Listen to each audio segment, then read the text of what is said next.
Olá, queridos alunos, professor André Figueiredo, mais uma videoaula, sobre o espaço agrário brasileiro. Na aula de hoje a gente vai tratar um pouquinho, da agropecuária brasileira em números, em se tratando justamente da publicação, do PIB, desse primeiro trimestre de 2020. E a informação que eu tenho é justamente que encolheu, tá lá, ó. Com pandemia, PIB do Brasil encolhe 1,5% no primeiro trimestre e regride ao patamar de 2012, ok? Essa informação é recente, do dia 29 agora de maio, tá? Onde nós tivemos aí o PIB, do primeiro trimestre de 2020. Não era para ser diferente, mediante a pandemia, houve a diminuição do consumo, então os setores, o setor secundário, o setor terciário, indústria e comércio e serviços, na verdade, acabaram tendo uma queda, na produção industrial e no consumo de uma forma em geral. O que salvou, na verdade, foi justamente o setor primário, principalmente ligado à agropecuária, que teve, vamos dizer assim, um saldo até positivo, em relação aos outros setores. A indústria, encolheu aí, se comparado ao ano, primeiro trimestre, o primeiro trimestre de 2020 se comparado ao primeiro trimestre de 2019, houve uma retração aí de menos 1,4, daí a retração. No serviço, 1,6, uma retração de 1,6, e o agronegócio, a agropecuária, na verdade, teve um saldo até positivo, justamente por conta desse confinamento, houve uma redução da produção industrial, do comércio e serviço, mas a agropecuária, na verdade, se manteve com produtividade elevada aí, ok? Então, o que eu estou trazendo? Como a gente vai trabalhar aqui, a agropecuária brasileira em números, eu estou trazendo alguns dados aqui sobre alguns setores, como por exemplo a carne bovina, a carne bovina. O que a gente tem aí de dados, Todos esses dados são recentes, Então, a crise na produção de carne nos Estados Unidos, Os Estados Unidos, um dos países mais afetados aí pela pandemia, a produção de carne nos Estados Unidos, na verdade, cessou. Então, por conta disso, o Brasil tem conseguido ter um saldo positivo em relação à exportação de carne bovina, justamente, para os Estados Unidos, até mesmo porque os Estados Unidos recentemente liberou, a exportação, importação, no caso deles, de carne brasileira, ok? Principalmente a carne resfriada, tá ok? A Tailândia, olha só outro ponto importante, A Tailândia anunciou a habilitação das unidades brasileiras para exportação de carne bovina, Significa que alguns frigoríficos brasileiros, vão exportar, já estão produzindo, abatendo animais para exportar para a Tailândia. Então, a carne bovina brasileira segue em alta, tá? Um problema que tem encontrado, principalmente em função dessa questão que nós vivemos hoje, é a falta de contêineres refrigerados, Uma coisa interessante. Por quê?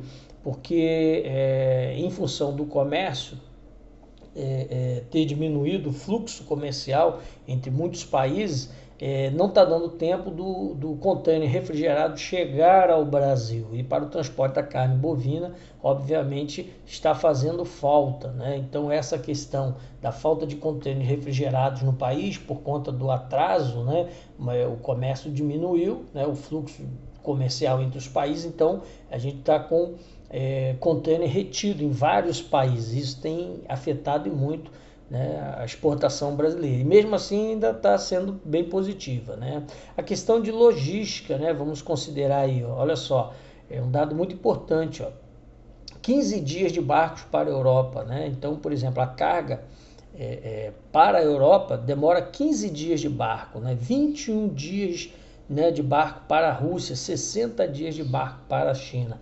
Então, essa logística, na verdade, a gente enfrenta um gargalo, que é justamente o que?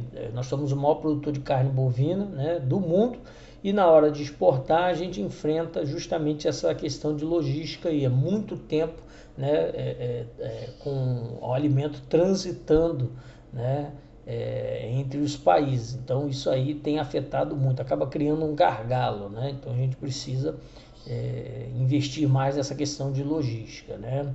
Aí aqui eu tenho outro dado importante, a importação atrapalha a exportação, né? Olha só, a importação atrapalha a exportação. Por quê? O que acontece? Como nós compramos muito também, e esse comércio ele está praticamente parado, esses contêineres ficam retidos, né? Fica retido. E também tem o seguinte, né? O aumento do dólar, né? O aumento do dólar diminuiu, principalmente por conta da importação, né? Diminuiu muito o fluxo de mercadorias. Então tem muito contêiner retido nos outros países que ainda não retornaram para o país. Então essa importação acaba atrapalhando a exportação a partir do momento em que esses contêineres ficam retidos lá, porque com o aumento do dólar, né, muitas negociações foram canceladas ou então estão sendo revistas. Enquanto isso, né, toda essa questão de logística, o contêiner fica parado lá, fica retido, né, esperando a liberação, né, e aí isso acaba demorando muito mais e prejudicando, no nosso caso, na exportação, né. Outro ponto importante é que a Europa, né, voltou a comprar carne bovina brasileira, né. A União Europeia liberou, né, a compra da carne bovina brasileira, então isso vem a contar como um ponto muito forte, né?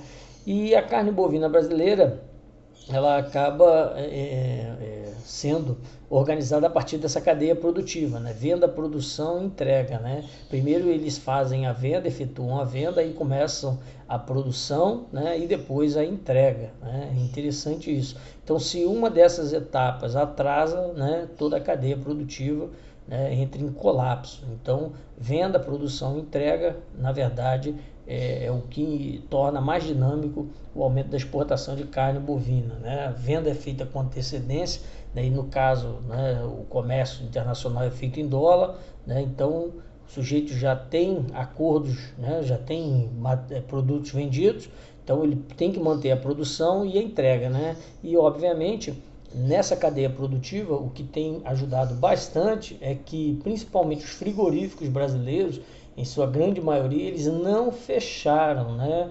Eles não fecharam por conta da pandemia. Então, em torno de 80%, 90% dos frigoríficos estão trabalhando, né, nesse percentual, né? Então, não afetou essa cadeia produtiva aí, ok? O ano passado, esse dado aqui é o ano passado, né? As exportações no ano passado de carne bovina chegaram a 7,5 bilhões de dólares, né? E esse ano, né, a expectativa é justamente que aumente, né, mesmo com a questão da pandemia, né? Em relação a grãos e aves, né, nós temos aqui, né, um bom desempenho na produção de soja e arroz, puxaram um crescimento, né, de 1,9% do PIB, né, em relação à agropecuária, né? A produção de soja e a produção de arroz, tá? Aumento no consumo mundial de feijão, lentilha, ervilha, né, e grão de bico. Esse dado é um dado muito importante, né? Porque o Brasil é um grande produtor de feijão, né?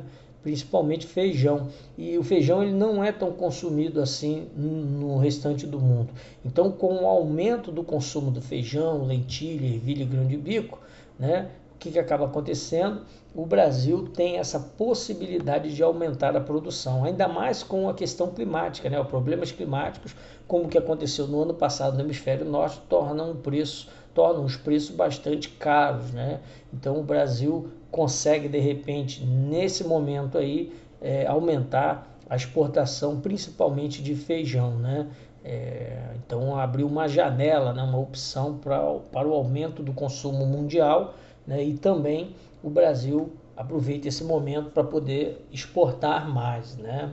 A alta do dólar favorece a exportação, né? Isso aí tem um lado positivo e um negativo, né? Porque o dólar constantemente aumentando, né? Então na hora de exportar você acaba sendo favorecido, né? Porque o comércio, o acordo é feito, né, em dólar, o comércio é feito em dólar, então como o dólar está mais alto, você acaba lucrando mais na exportação, né?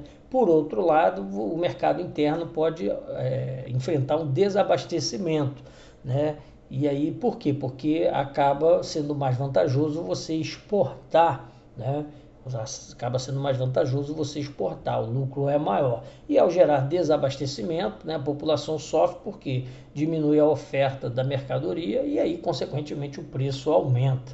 Tá, ok? Então, o lado negativo da alta do dólar é justamente em função, né, do desabastecimento e principalmente do aumento da mercadoria, do produto no mercado nacional, né? Em relação à soja, né, o Brasil exporta 23% mais para a China, né, em março, né?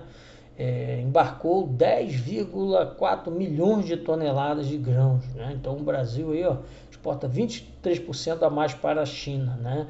Eu já tenho uma ideia mais ou menos do que representa isso. É como se todos os dias saíssem para a China aproximadamente 8 navios graneleiros, né, só de soja, tá?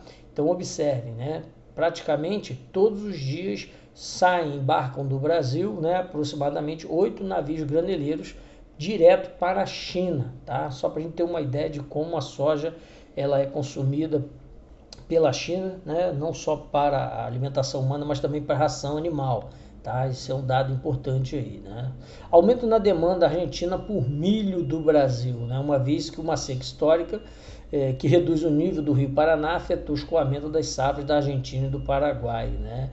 Então essa seca do Rio Paraná acabou favorecendo justamente a exportação de milho do Brasil, né? Interessante como a questão de transporte, né, de logística, afeta justamente a questão das exportações entre os países, né? E a cotação do frango vivo, né, segue em queda, né? Segue em queda justamente por conta da pandemia, né? Hoje a intenção é justamente exportar, né, o animal congelado, né, ou refrigerado, né, o animal vivo.